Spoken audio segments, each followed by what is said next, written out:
en trompe-l'œil, car on a échangé la bienveillance contre des applaudissements silencieux.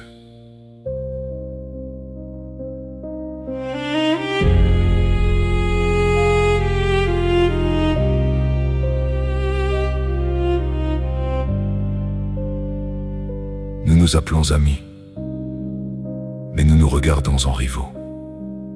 Chaque succès de l'autre nous pèse comme une dette impayée. La bienveillance s'est tue, remplacée par un sourire qui calcule. On aime encore les gens, mais seulement quand ils trébuchent un peu. Le compliment est devenu une monnaie qu'on distribue à contre-cœur. Nous scrutons les vies des autres comme des juges sans robe. Un bonheur affiché nous blesse plus qu'il ne nous réjouit. Nous préférons consoler que célébrer. La consolation nous rassure davantage. L'amitié vraie se réjouissait sans arrière-pensée du bien d'autrui. La nôtre applaudit du bout des lèvres et jalouse en silence.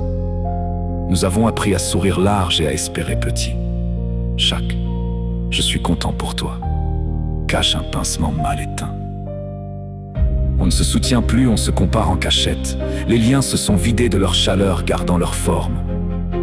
Il reste des rituels d'amitié, messages, rires, habitudes polies. Mais l'âme qui les portait s'est retirée sans prévenir personne. Nous sommes devenus des figurants dans la vie des autres, présents aux photos, absents dans les vrais moments de vérité. La bienveillance demande de vouloir le bien sans rien recevoir.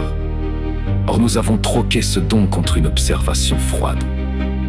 Nous jugeons vite, pardonnons peu, et oublions d'abord d'être doux. Un ami devrait être un abri, pas un tribunal discret.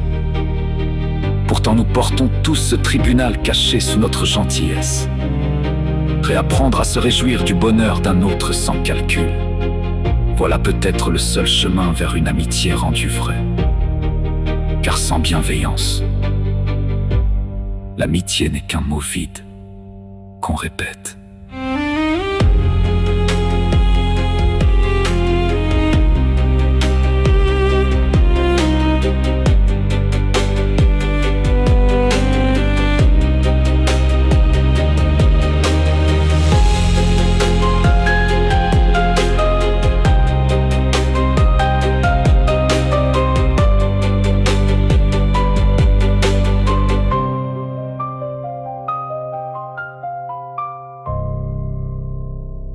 L'amitié.